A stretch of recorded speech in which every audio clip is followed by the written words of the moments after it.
Turbūt būna momentų gyvenime, kai kyla klausimas, ką man daryti, jeigu jaučiuosi blogai. Jeigu dažnai lydi prasta nuotaika, neturiu motyvacijos veikti, kažkokia apatija, tinginystė, užgriuvę nesėkmės visose gyvenimo srityse, santykiuose, finansuose. Tokiu atveju pakviesčiau išsivalyti savo vidinę energetiką. Kas teršia tą mūsų energetiką? Aišku, mūsų negatyvios mintys, kur mes tiesiog jau esame nuo vaikystės įpratę, išmokę taip mąstyti, mes nepriimam, kad realybė mūsų gali būti kitokia. Jeigu mes turėjom kažkokių tai sunkių, skaudžių patirčių, mes susikuriam tą dėžutę tokią ir mūsų mintys, mūsų tai, kuo mes tikime, negali iš to išeiti. Tačiau yra būdų, kaip galima išsivalyti save nuo tų negatyvių minčių, nuo negatyvios praeities, prisiminimų, o galbūt ir tų dalių, kurių mes neprisimename, bet jos yra mūsų pasąmonėje. Vienas iš tokių gana efektyvių kelių yra mantros.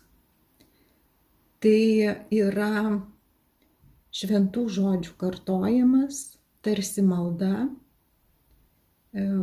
Man didžiausią įspūdį ir poveikį daro indiškos ar Tibeto mantros, kurios yra giedamos šventų žmonių jau daug tūkstančių metų ir jos turi gana labai stiprų žodinį užtaisą.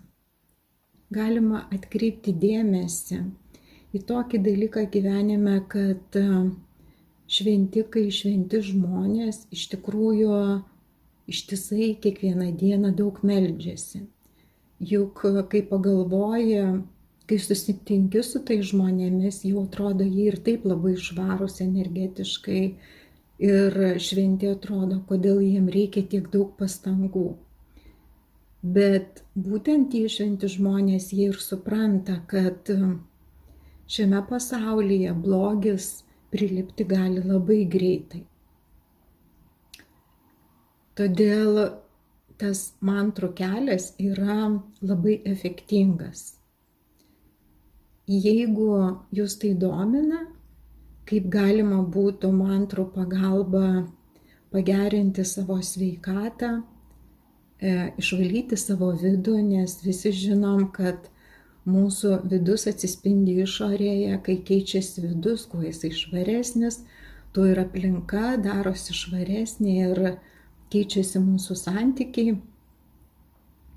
Jeigu jūs tai domina, tai kviečiu pasidomėti renginiais, kurie vyksta studijoje Sakralus garsas ir ten rasite informacijos apie mantrų vakarus arba apie programas, kurios gali būti sukurtos tiesiog jum asmeniškai.